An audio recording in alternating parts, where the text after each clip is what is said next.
Yeah, just a regular old night on the town for Mad Dog. That was Uh, it. were you at it might have been Raw in Manchester where Santino and Vladimir Kozlov had their tea party with Sheamus? No, I wasn't at that one, unfortunately. I went to the very first. I went to the very first Raw in the UK, which was in Manchester as well. Let me just see. So that was must have been the 11th of October 2004, and I've got a great story about that because Here. I was at university in Leeds at the time, so I studied biology at university. I've got a degree in biology, but we don't really use that too much at the wrestling. But there's some information for it. And the day before Raw was on, Ric Flair was doing a book signing in Sheffield. So Sheffield is about an hour away from Leeds. And one of my best friends, who's a doctor now, he was in Sheffield Uni. So I said, kill two birds with one stone. I'll go and meet Ric Flair and I'll catch up with my good friend as well. So I went to Sheffield on the train. It was at the Meadowhall Centre at the W.H. Smith's shop, which is like a newsagent and bookstore in the UK. And the Nate was there. So I've got a few little videos of the Nate strutting out of the staff room in W.H. Smith's and coming to do his book signing. I met the Nate and got a copy of his book. And he was, great, really good.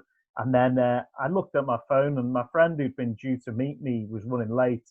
And he still wasn't there anyway. So I'd gone and met Ric Flair without him, got my book sorted. And my good friend's a twin, and they're both notorious at keeping time anyway. So about 40 minutes later, just as Nature's wrapping up his queue, my friend arrives. And I say, if you dive in quick, you'll get in and meet Ric Flair and get a photo with him and everything. So my friend was literally the last person in the queue. And he was a bit nervous about meeting Ric Flair. So he went up and he said, he went on really sort of a bit shaky, really looking forward to meeting you, seeing you Monday night at Raw, Rick. And Rick just looked at him and went, do I? And my friend was sort of like, sat back. And then Rick just went, and security just came and carried my friend away.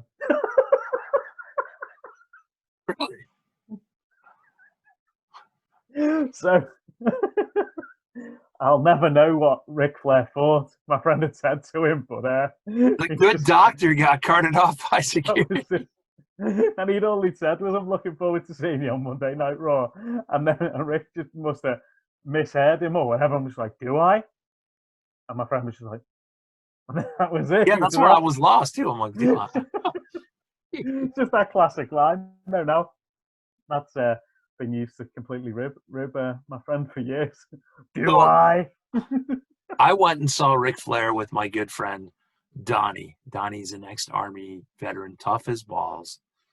And we bought tickets. We said if he's anywhere within 200 miles, 4-hour drive, we're going to go see him. Well, turns out he was. He was in Williamsport, Pennsylvania. We pay a ridiculous amount for tickets. He's doing a Q&A. And then we are numbers 11 and 12 in line to go through and get stuff signed. You got like 2 8x10s, and he'd sign like a personal item, and you got your picture taken. But of course, they were taking it, and you'd have to go on the website to download it. So, okay. We are really close to the front of the line, and I pull out a $20 bill. And he goes, what are you doing? Now I'm going to back up. Donnie at this time has 2 very young daughters that were playing with Barbie dolls at the time, and big old Uncle Clapper got him a Ric Flair doll to hang out with the Barbies. And Ric Flair had a lot of good times with naked Barbies. So I pull out a $20 bill. Now my buddy is tough as nails. He's got just a stare. He's an ex-Army guy. I would not mess with him. He goes, what are you doing? I said, listen, when am I ever I'm not going to meet Ric Flair in a bar and go, let me buy you a drink, pal. Thank you for everything. So here's $20, and I'm going to go, hey, have a drink on old JC. He goes, what are you, stupid? He goes, that's embarrassing. Put that away. I'm like, all right. Okay. I'm like, maybe, that time when you're like, maybe I am an idiot and I don't realize it. My buddy gets up to Ric Flair ahead of me and he goes, verbatim almost. He's like, oh my God, I got to tell you a story, and please don't think I'm weird because it sounds weird, but my two young daughters have Barbie dolls, and we got them a Ric Flair doll, and Ric Flair's like routinely in the bathtub with the naked Barbies, and he's thinking, Rick's like, yeah, that's where Ric Flair doll should be, and I'm like, and I'm the embarrassing one, gonna give him a 20. But man, I love Donnie. Donnie, my other favorite Donnie story is we got to meet Jimmy Hart, Mouth of the South, who I know you've met several times.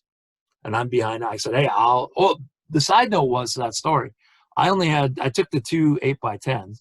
Later on, as the line had died down, I'm walking to the restroom and I go to the security guy there in that room. I see Rick's there. I go, hey, is there any? I go, I just had two things signed, but can I get a picture on my phone with Rick?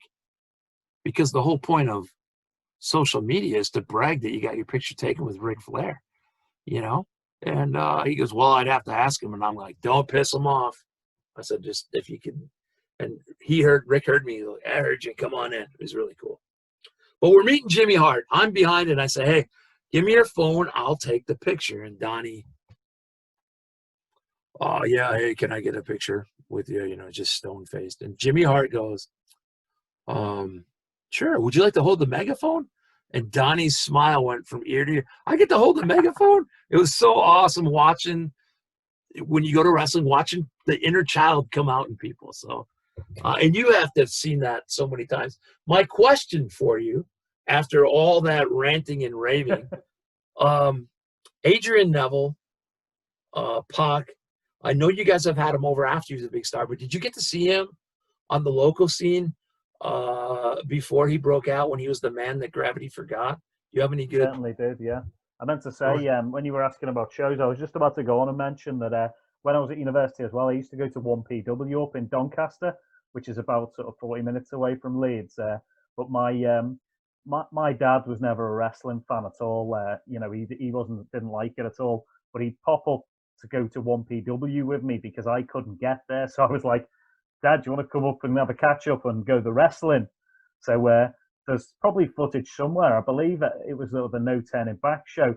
My dad fell asleep and we were like in row 2 and he was asleep most of the show, I think. So I enjoyed it, but he, you know, wasn't really into it that much. But I went to 1PW quite a few times, and I know Powered 4 have recently got some of their shows. So a couple of them, No Turning Back, Night 2, I believe, and there was Know Your Enemy and All or Nothing were really great shows that I was at. And one of the shows, one of the later ones, Pac was there. I think it was the first anniversary show, and I think he was against AJ Styles, if I'm not mistaken. But he was. I saw him twice at the Doncaster Dome. Both times, he was absolutely excellent, mind blowing, and you know. But I never thought he would get to the level he got to, because it was just one of them. You know, you see people and you think, wow, great, you know, real standout. And I'd tell people, you know, that Pac's one to watch. But then he did amazingly. And in the end, I was disappointed that he, you know, didn't end up being like a WWE champion or whatever, because he was amazing. And then, you know, fast forward a few years, and I was ring announcing at TNT, and Pac was on one of the shows. He was actually booked on a show. I've only ever missed 2 TNT shows in the whole time I've worked for them, and he was on the show that I couldn't do. The date had changed, and I was in Vegas at the time, and it was Pac versus Rampage Brown, which is like an amazing match. And I didn't get to ring announce it, so I was devastated. And then, but when I came back, the next show, it was Pac versus Pentagon Junior. So I did ring announce that. So that match is available online on Powered 4 TV, and that night was absolutely insane. We had Pac versus Pentagon Junior on that show, and also we had Ray Phoenix taking on El Phantasmo. And just like Ray Phoenix and Pentagon that night, I'd not seen too much of their work previously. Absolutely mind-blowing stuff, and so good. And then we were lucky enough to have Pac again just before he went to AEW. We had Pac wrestle Jody Fleisch, the Phoenix Jody Fleisch, who I'd seen wrestle back at the Doncaster Dome days. They must have known each other from then. And even earlier for All Star, I'd seen him wrestle for All Star a long time prior. So it was great to ring announce for those guys. And that was when Pac was absolutely awesome in that match as well. So yeah, great wrestler, and it's just brilliant to see. And going back to stories about meeting wrestlers, I've been so lucky to be able to, even at just at like wrestle conventions and things like that. Like last year, I bought a beer for Eric Bischoff at the bar, and just Eric Bischoff's at the bar. I'm always going to buy him a beer, and then we were chatting to, we were lucky enough to be chatting to the $1 Million Man and Christian, and I said to Christian, can we get you a drink? And I said, I'm going to have a glass of wine. And he goes, oh, actually, I'm thinking of having a glass of wine as well. So I said, oh, should we just get a bottle of wine to share? So my good friend Liam was with us that day, who we called the Hulk. And he went up to the bar, because I just bought Eric Bishop and it was his round. So he went to the bar and I said, we'll have this wine. And Christy said, we'll have Sauvignon Blanc. So the Hulk goes up to the bar to get this bottle of Sauvignon Blanc. And he's literally at the bar for 15 minutes. And I can see that he's itching to come back to the table to chat to Christian. Me and Christian just chatting away, and I can see the Hulk wants to get back. And this woman who's serving him at the bar has had to go to the cellar to get another bottle of wine because they haven't got any up in the fridges on the bar. I can just see Hulk. He can't decide whether to come back to the table and leave the bar, lose his space at the bar, and not know if the wine's going to come back. He stays it out, and I can just see him he's getting fidgety, he's getting angry, doesn't want to wait this long. He gets the wine, he comes back to the table, and he sort of presents it to everyone, like proud of himself that he got this bottle of wine. Christine just goes, it's the wrong one. Was he ribbing him? Yeah. Oh, okay. But it was amazing. It was a really good rib. It was just, like the wrong one. He was so straight-faced about it and everything, and Hulk's face just went, and it's hilarious. Yeah, I've actually got a photograph taken just moments after, so I've got to get a photo of that, and it's just Christian's just like this, like as if he's got the wrong wine, and the Hulk's just like the Hulk's ready to cry. He was. But yeah, another funny one as well. When I was at you mentioned Ric Flair. I've been lucky enough to meet Ric Flair so many times. What a legend he is. And in Miami, it was the Hall of Fame the night before WrestleMania 28. I was in the hotel bar where the wrestlers were, and I was at the bar, and Ric Flair had come in with his whole family, and was having photos of all the other wrestlers as they came in and stuff. But I was at the bar getting a drink in for myself, and I turned around and Sheamus was standing next to me at the bar. So I said to Sheamus, I know you're a Liverpool fan, same as myself. I'm from just near Liverpool. And Sheamus turns around and goes, oh, you should meet my dad. He supports Leeds United. The next minute, I'm getting introduced to Sheamus's dad, and he's telling me about Elland Road and all that. I said, I used to live in Leeds. I worked at Elland Road selling programs before the matches. His dad's buzzing, chatting to a Liverpool fan, but chatting about Leeds United in Miami. So, so awesome. Random. So yeah. But hey, last time I spoke with you, I think Howard Finkel had just passed away. Yeah. So to kind of link up with that, and you being the ring announcer, recently it was announced that they let Tony Chimmel go. Yeah, sad times. Chimmel was a lot of the shows that I went to. I've just got this list here randomly because I was writing down what shows that I've been to. But the Raw and SmackDown in Sheffield, just after Eddie Guerrero passed away, I've got a feeling Chimmel might have ring announced that one. And then there were so many shows I've been where I've seen Chimmel ring announce, and he's very good. And Lillian as well. I always enjoyed Lillian's ring announcing. I thought she was great. I met Howard Finkel twice, and he was, what a legend. Just nice guy to chat to and very friendly. And I said to him, actually, the second time I met him, I said it was literally, I think it was 2 weeks before TNT's second show, which was the first show I ring announced for them. And I said to Finkel then I think I'm going to be doing a bit of ring announcing in the future. And he says, one tip, don't forget their names.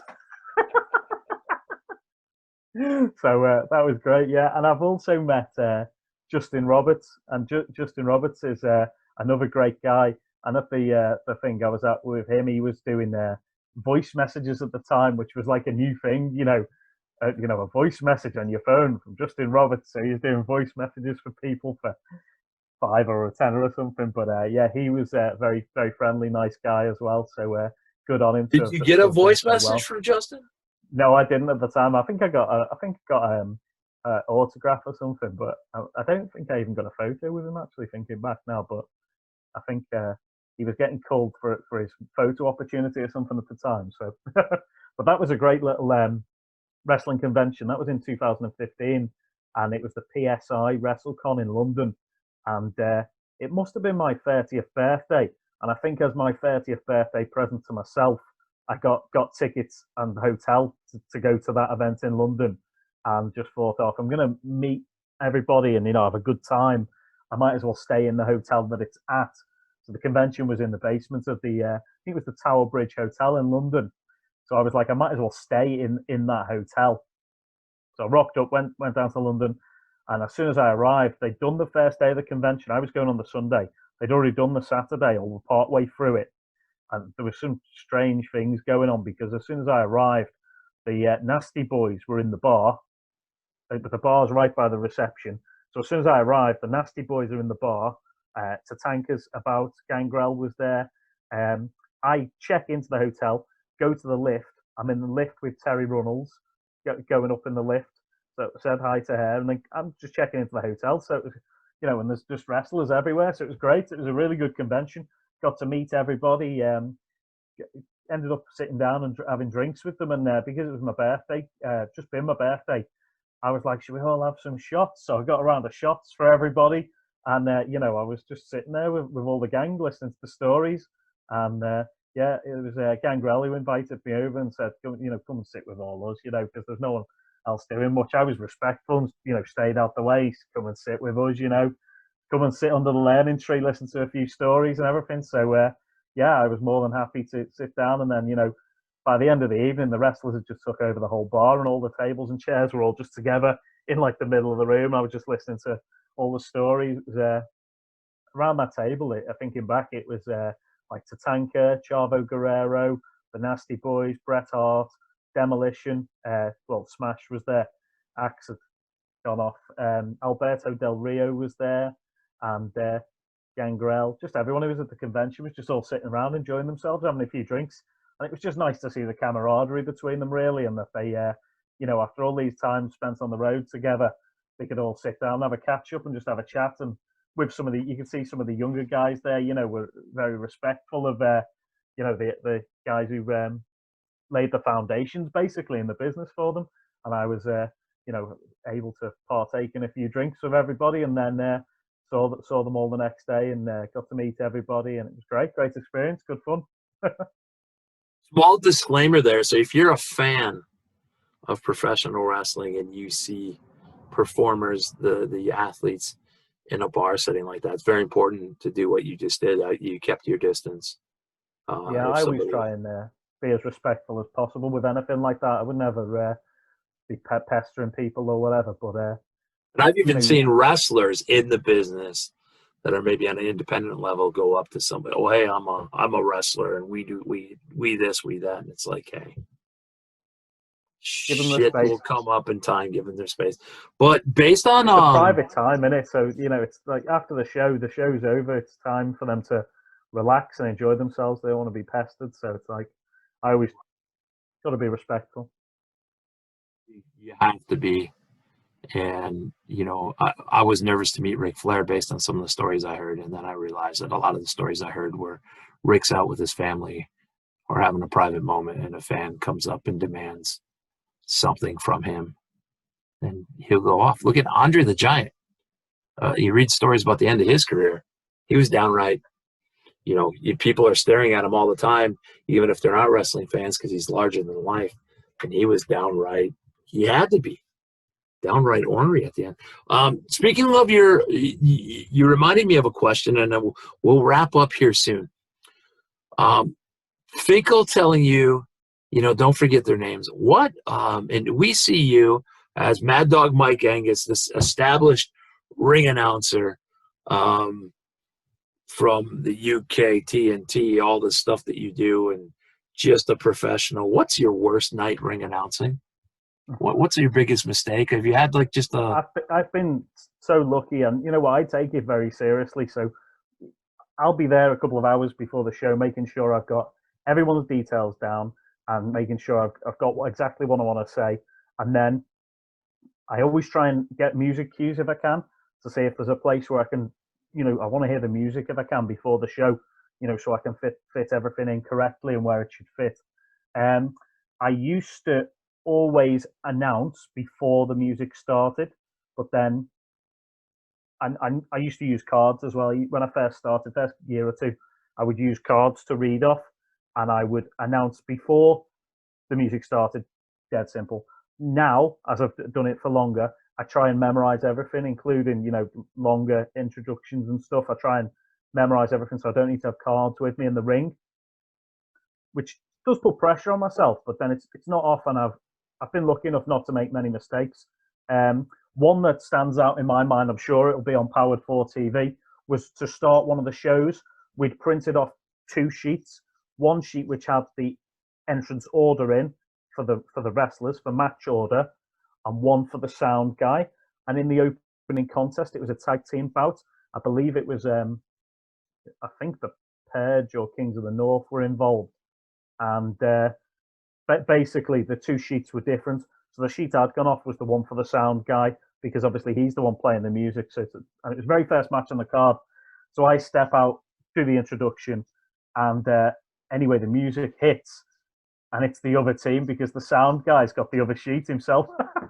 oh And the team geez. come out. The team, I think it was Kings of the North, come out and like, "What are you doing, Maddog? Why are you announcing the wrong team?" I'm just like, "It's not meant to be you guys. What are you doing now?" But obviously, at the same time, it's all getting filmed. It could have been live. It was definitely getting filmed. The whole audience are just like, "You effed up, you effed up." And Yes. I'm like, I can see the sound guy as well, and I'm just like, somebody did, somebody. Yeah. But you've just got to stay as professional as possible, haven't you? With stuff like that, there's been times little bits have gone wrong, and we've covered it up. Another one that really stands out was just this year. Now I've worked with James Greenwood, who's one of the best referees in the UK. He's on loads of shows, and he's just a really nice guy. Very, just a great fella, and he knows a lot about the business. He's worked really hard at his craft as a referee, and during one of the shows this year, just randomly after working with him for nearly, I'd say I've worked with him for at least 3 years, I announced him as James Greensmith. Your referee for the next contest is going to be Mr. James Greensmith. Turned around and looked at him, and he went, "Who?" And I'm like, "Who? What's his name?" And I was like, "Greenwood!" And the whole crowd's going, "Greensmith, Greensmith." So Um, that's probably my worst mistake I've ever made. that's not Apologies, too James. bad. I got to tell you, on behalf of myself and other people in the business that have had to ring announce last minute, or people that are looking forward to being a ring announcer, what's the best piece of advice you can give? Yeah, the one from Finkel's a good one. Don't forget the name. But yeah, I just try and be as organised as possible. Speak to everybody before the show if you can, and get as much information from them as possible. You're there as a ring announcer to make them look better and to make the audience remember them. So the things you're saying are important. You can add in little bits that make the crowd laugh. You can add in little bits that are going to be memorable. And some of the best things we've done have been when I've spoke to somebody backstage and he said, "Why don't we try saying this tonight?" Or Session Moth Martina, I don't know if you're familiar with her, but she has quite an elaborate entrance. And we always think, "Oh, what can we put in, tonight that's going to be good for the local crowd and is going to get a good laugh and stuff." So, we always try and make it entertaining as possible, and also where you don't want to detract from the stars of the show, the wrestlers themselves.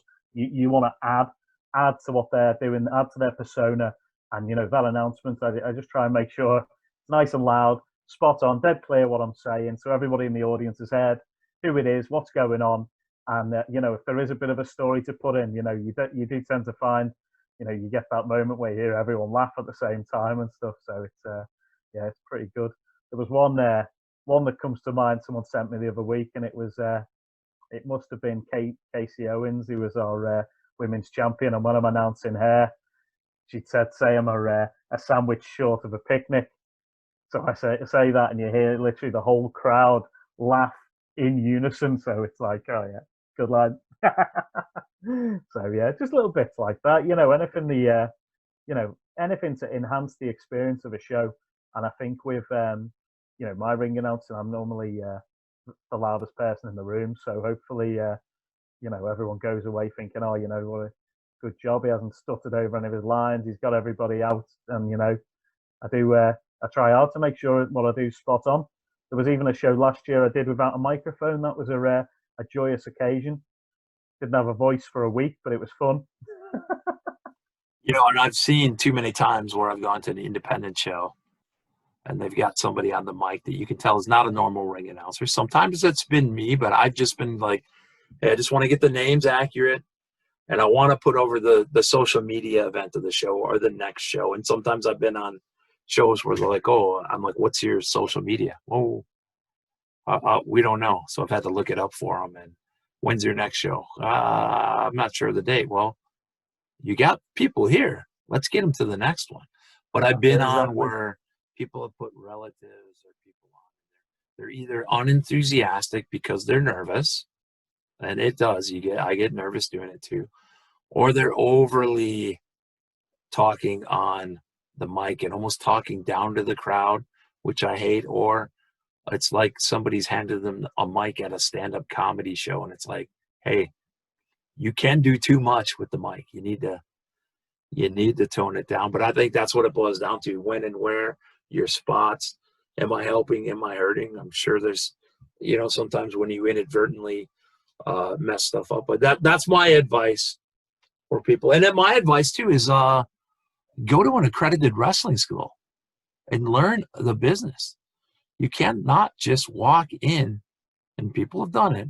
I think even your ring announcer, you need to learn the ins and outs of the business to truly be successful at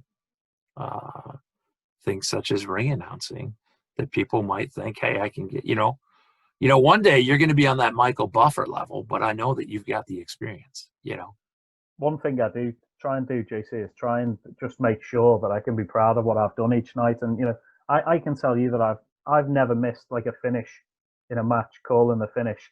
Oh, ladies and gentlemen, your winner, Mr. Justin Clapper. There's never been a time where that 3 count hasn't just finished and I've called the winner of the match straight away. So I pride myself on that. Right before we sponsored Impact's Bound for Glory in 2019, I was on my way down and there was an indie show. I thought I'll go the night before and watch the guys, and just I love to be able to just sit in the crowd and enjoy the matches. Well, we need a ring announcer. I don't really want to do it, but of course I'm going to help them out. Well, they're trying to put me in like somebody else has a sport coat, and I'm like, I'm not wearing a sport coat in there, but I'm going around trying to get these guys names, and nobody really wants to talk to me. Like I'm bothering them. And I'm, like you said, the job is to put everything over. And then, of course, I have to keep asking, could somebody please give me the finish of all this stuff so I know what's at the end of the day. They were happy with my work, but when you don't have everything presented in front of you, it's so tough. I was going to say, JC, one of the worst things is if things change during the show, because a lot of the time during the show, I will get all my information before the show, as much as I can, and I'll be out there for the whole show. So that could be 3 hours. And during that time, anything could change. The order of guys coming out could change.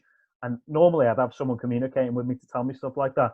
But then on other shows, you'll find something will change, like a stipulation to a match.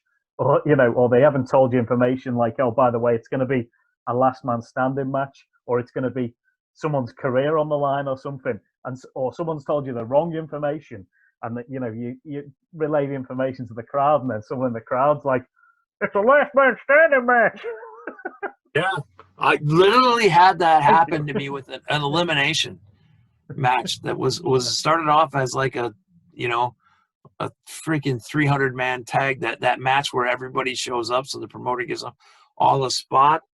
You know, it's going to be a 6-man tag, and then all of a sudden I got like a 10-man tag, but it's an elimination now, and I'm like, what in the hell is going Hey on? JC, let me tell you two of my favourite stories. One is a rumble is always an entertaining thing to try and announce, especially at like a family friendly show where people are getting eliminated, and especially on a show where it's people that you might not have worked with before. So you're seeing guys come out and you're having to remember who they are. So when they get eliminated, you can announce that they've been eliminated. And you know that takes a certain amount of skill, remembering 30 people in a rumble and having it in an organized way that you can announce it as they get eliminated, you know, without having to look through a sheet and being like, who the hell's been eliminated, you know. So you've got to get that right. But what doesn't help is when Sugar Dunkerton decides to do a conga in the middle of the rumble. So at Wrestle Island a couple of years ago, I'm sure the footage will be on Powered 4 TV. When Sugar comes out, he or Pineapple Pete, as he's known on AEW. Hey, it's Pineapple Pete now, yeah. Yeah, he's hilarious. But so anyway, as he comes out for the Rumble, someone throws on the conga tune, the Gloria Estefan version, and suddenly there's a conga line. All the wrestlers are sliding out from under the ropes, and the whole audience and all the wrestlers are in the Rumble do the conga around the ring. So that's a cracking little bit of footage from Wrestle Island back in the day that's well worth a watch. And one other little story I wanted to tell you was there's a guy called Dougie Matthews who's a heel. He's a young gentleman who's trained at the North Wales Wrestling Dojo, I believe, and he wrestles for Britannia Wrestling Promotions, who I also ring announce and commentate for. And you know, there was one point in his storyline where he's actually from Prestatyn, which is where we hold the shows. But as he's a heel, he wanted to say he wasn't from Prestatyn anymore, you know, make a big point of not being from Prestatyn. So he said, we'll announce that I'm from Rhyl, which is the nearby town. Stewie will know these places as well because they're all North Wales. But so he wants to be from Rhyl instead. And all I knew about Rhyl particularly is that there was a swimming centre there called the Rhyl Sun Centre, which was like a swimming place. So I said, oh, rather than announce you from Prestatyn, like a local hometown hero, you can be the heel who's from Rhyl Sun Centre. And he said, oh, Rhyl Sun Centre, the swimming place. I was like, yeah, we'll announce you from there. So we announced him from the Sun Centre, and the crowd just absolutely loved it. So it started being that they were all chanting Sun Centre as he was wrestling, and he was the heel, so he had his hands over his ears, doesn't want to hear Sun Centre chanted at him. He's going nuts. He's asking me why I've announced him from the Sun Centre instead of just Rhyl and all this. So straight away, you know, the crowd are eating it up. And then on the next show, it's the show with no microphone, and well, people have got onto this thing because we've said that it turns out even though he was from the Sun Centre, he can't actually swim. So then the whole crowd are like chanting, "You can't swim" at him. And then it got to the big summer show, and everyone's bought bloody inflatables with them and all throwing armbands and blow up crocodiles and sharks and stuff at him. That's awesome. So he's ended up just from being announced as being from the Sun Centre to having a whole, you know, the fact he can't swim. He hasn't been able to swim for 2 years. He still can't swim. That's crazy. Have you? One time I was on this ridiculous, I can say it now, I won't name the promotion because it is never ever going to run again because it had a terrible owner who's done terrible things. And I get asked, you know, like a good soldier, I'm well past my prime if I've even ever had a prime. So I always would help out local. And I get asked to do the ring announcing, but not the ring announcing like normal. I get asked to do the ring announcing, the music, the whole thing. And I'm going, I need to know all this stuff. I don't really want to do the ring announcing. I don't really want to run the music, but I want to help out. So I'm doing this. And in I get through the first match. One of the performers is a lumberjack and has an axe. As he walks backstage to the curtain, which is like 10 feet to my left, his axe catches the curtain and pulls it off. Well, nobody does anything. And I got kids trying to lean back and look through it. I call the next match out, and this young punk, and I got his music playing while I go and try to hang up the curtain because nobody realizes. I'm going, hey, come out here. And so I'm hanging up the curtain. I go back, and this guy's bitching at me because I let his music run too long. And I was like, so I waited till intermission, and I said, listen here, you might not know who I am, but come on, dude, I'm doing three things at once. And I'm not very technologically sound, as you can tell from the fact that your head was cut off in the last interview that I did. So my hat is off. People said it was a good look. People said I looked better without the head. There you go. So my hat's off to you, because a lot of people will think, I always get people that say, I want to train for pro wrestling, but I want to be, very few people want to do wrestling. Some people want to do referee. Most people want to be a manager. But I got to think second up there is people that will think I can be a ring announcer and that's going to be easy. So my hat's off to you, because it's guys like you that take the profession and what they're doing very seriously and do a great job, that make it look like it's easy. I've done it. It sucks unless you're into it. When you just get thrown into it, and I don't have that great booming voice, and I don't have so if I could take my hat off and show you my COVID hair, I'd take my hat off to you, my friend. So, fantastic. Thank you, buddy. Thank you. I want to end the way I always end the lockdown sessions, because these are things that I want to put people over with. Where can we catch, besides Powered 4 TV, where, again, if you sign up using the code TRAVEL, you're going to get 50% off your first month, and you'll watch everything. You can watch every Maddog Mike Angus match. But where else can we follow you on socials? And do we have Maddog gear?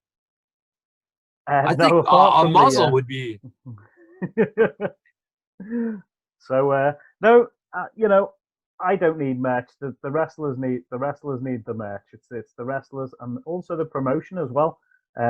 Especially at like TNT Extreme, we have some amazing T-shirts. I've got one on now. Actually, this is I'll jump Project X that we had earlier this year. So yeah, Project X was an amazing show. That's when we had Ace Austin over, and we also had Puma King on that show, and Black Taurus, which was a real treat to work with those guys, and they all put on an amazing show. It's, just brilliant when you can have people come from all over the world and put on great wrestling shows. But to catch more of myself, I'm on Facebook. It's Mike Maddog Angus, and I'm just rounding up on. I think I'm about 10 away from 1,000 followers now, which is really great. And it'd be even more marvelous if all the people who followed me liked me as well.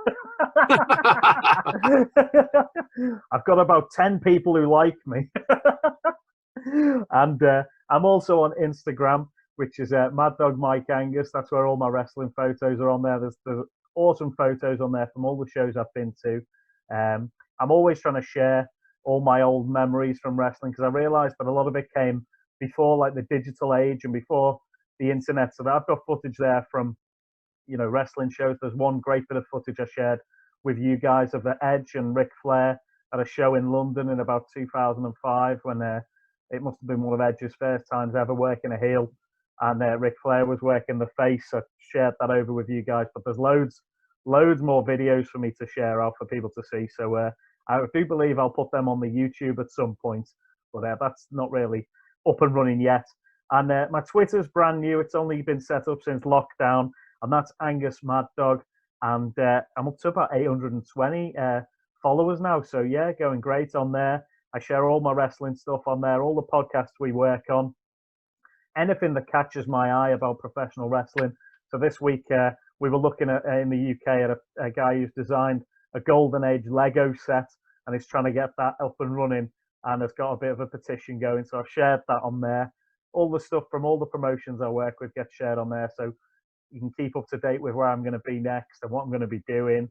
And also I like to put all the old pictures, videos and stuff up, any podcasts we're on, anything like that, JC. And promote my friends' podcasts and help them out as well. So people like Stu, Stu's Wrestling Podcast, keep an eye out for that. Also, Wrestling with Jonas. Me and Jonas just did an interview the other week for his. He did a top 10 actually of his favourites interviews he's ever been in. And a spoiler alert, but I was in the top 10 of that, so that's worth checking out, seeing how I got on with that. But that was great. And we just did our ranking of the top 10 intercontinental champions of all time in a bit of a draft. So we were all putting people in, and other people could evict other people's wrestlers and stuff. So that was a good fun one to watch out for. But I managed to sneak in about 7 of my top 10 off my own list, so that wasn't bad going really. I think there was quite a good consensus between us there with the. But I think you would have been disappointed a little bit because some of the sort of foundations of the Intercontinental title didn't make it into the top 10, whereas I think you might have been. That might have been some of the guys you might have picked there. People like possibly Tito Santana or Pedro Morales. You'd know a little bit more about them myself, I'd say. Or Smiling Greg Valentine. Smiling Greg, yeah, the happy man. He was lovely when I met him. He's a great guy. He's a great guy. Trust me, I've never had. But he just looks so miserable at conventions. Yeah, he doesn't look the happiest. There's a picture I got a drink special for you, Mad Dog, if we're ever at the same convention. If I can get you to go over without telling him that that's the plan, but you got to make him smile. You got like a minute to make the hammer smile. Oh, I love Greg. I'll definitely go for that. No problems at all. Yes. So so check me out on all the social media, and also obviously keep an eye on TNT Extreme Wrestling in the UK. We've also got TNT Ignition and Wrestle Island. See what Wrestle Island are up to. One of the most important social medias that you left off the list, because I know you don't want to be shameless and plug yourself, but you've got an Instagram that's very interesting and non-wrestling related, but I enjoy it. Can you tell us about that? Yeah, of course, yeah. So as my shoot job work in restaurants. I've run restaurants in the UK for like the last 10 years, and I'm currently working a restaurant, but we're on lockdown, obviously. So, but yeah, so I'm a bit of a foodie, so I like to go out and dine, and as you can tell by my weight. But yeah, so I've set up an Instagram recently of all different restaurants we've been to. Me and my friends were lucky enough to go to Hell's Kitchen when we were in the USA. So I set up my Instagram, which was it was going to be called Mad Dog Bites, but we thought that was a bit too cheeky. So it's Mangus Bites, Mangus Bites, and it's all different meals I've had when I've been out all around the world and stuff. So just one for the foodies out there. So yeah, get involved, have a look. And it's cool looking stuff. Yeah, it's cool looking stuff.